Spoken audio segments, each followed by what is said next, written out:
All right, we have joining us in the studio the convener, Campaign for Dignity in Governance, Razak Ulukoba.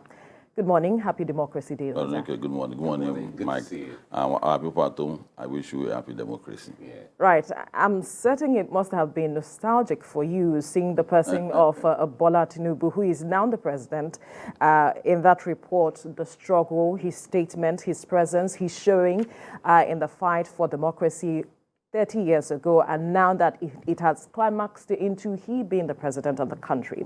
Talk to us about his person and his involvement in this fight for democracy.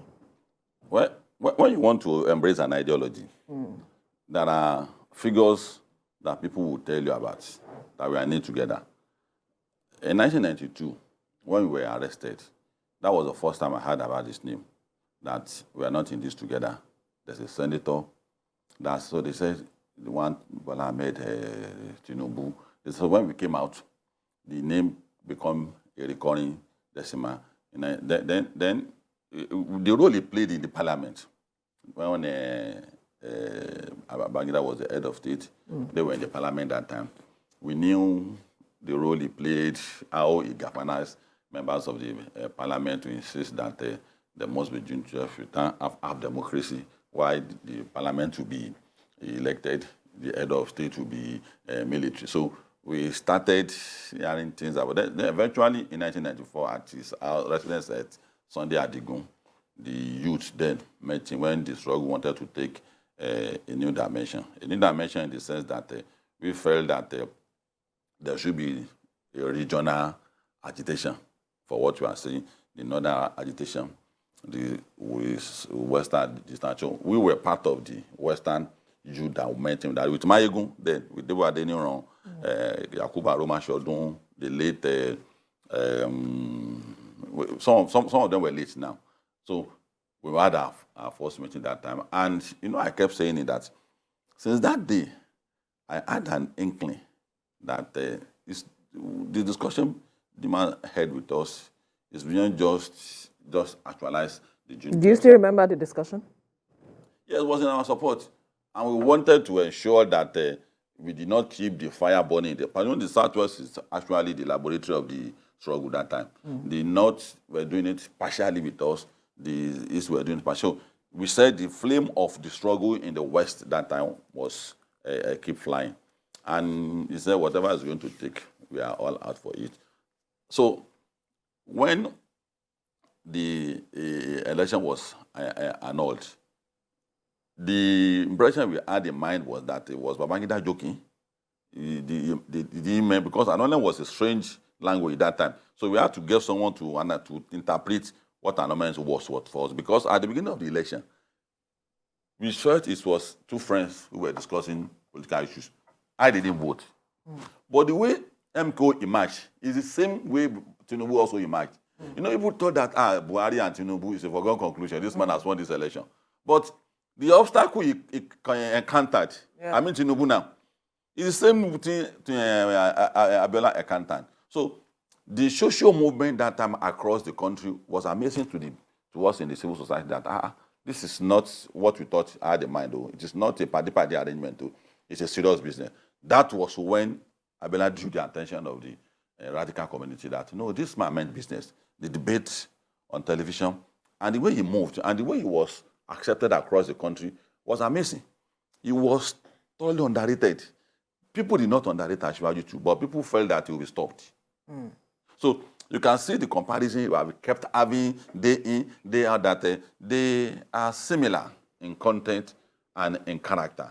And what you have been able to bring out of 30 years of our struggle was that if June 12 had not happened, maybe we would have mismanaged 2023.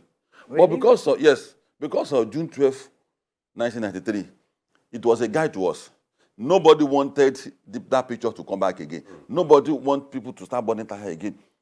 The Naira crunch, the fuel crisis will have led to cancellation of the election. The nation will have, but we managed it. We said, no, this election must hold. And that's one of the most significant gains from the June 12th. It was a guide to us. And today, I am happy that from what we have been agitating for 30 years. There was something I was discussing with you before we came on board, which is restructuring. Yeah, okay. We'll come to that. Okay, We'll come to that, yes.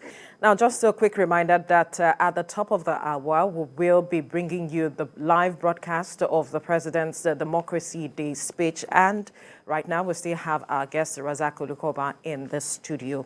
Now, this report is talking about the lessons learned. It's a mixed bag of reactions to if we have been able to consolidate on the experience we had 30 years ago and to learn our lessons to move us forward. That's the question now. Do you think we have? Of course. It's amazing for people to say such a thing, that we have not learned our lesson. Since 1999, people have been very careful the way they have handled elections. And what has been a guide is the June 12th. America got their independence in 1776, and they didn't go to war until 85 years later. Our own was 6 years later. So our differences broke out and led to say, but it took them 85 years for them to understand that there are issues that we have to sit down and discuss about. Our own is just 6 years. And after that time, close to civil war was the June 12th.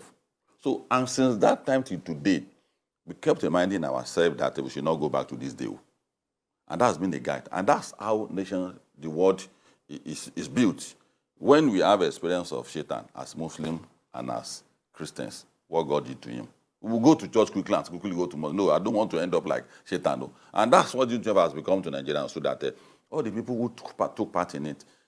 The only thing is that we are still not yet satisfied that certain punitive action has not been given to certain people. For instance, Babangida, what caught up with Babangida is old age. It's not the nemesis of what he has done. People will be old, we will have issues, but we need to bring him to book properly. So the greatest... What should that be?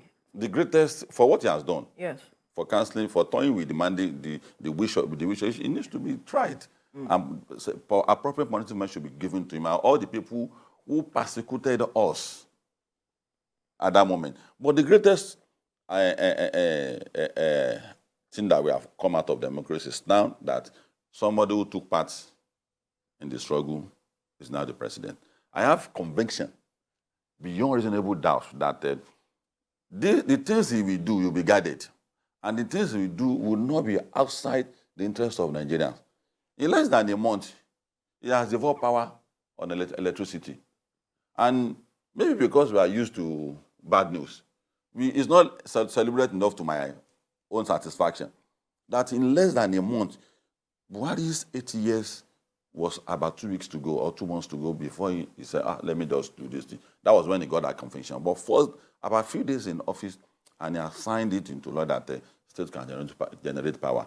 That is an inkling that, of course, June 12 has brought us... But there are those who say government is a continuum and he's building on what the former president set in motion. No. I'm not even trying to say that Buhari has not done well at all. What I'm saying is that there are things that succeeding government with petition of what the previous government had done now. The administration has done that already. Even in Lagos, we have witnessed it. When Fashola left, somebody came and did something completely different from what the people of Lagos want. But that Tinubu came and started doing things, and the promise of knowing more things should be what should be a consolation to us that our struggle for those periods were not in vain. All right, just in a minute or two, we'll be listening to the president on his Democracy Day broadcast. What do you expect? Yeah.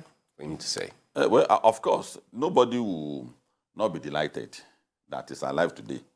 When Buhari did that thing for recognizing June 12 as a Democracy Day, I was happy to be alive. And that the president is not the president today for what he has gone through. 20 seconds more. For what he has gone through, his properties were seized and was harassed. He had to run away for that. And today is the president. So one of the first that will come to his mind is that I have now opportunity to do what Abiola has not been able to do for Nigerians. Right.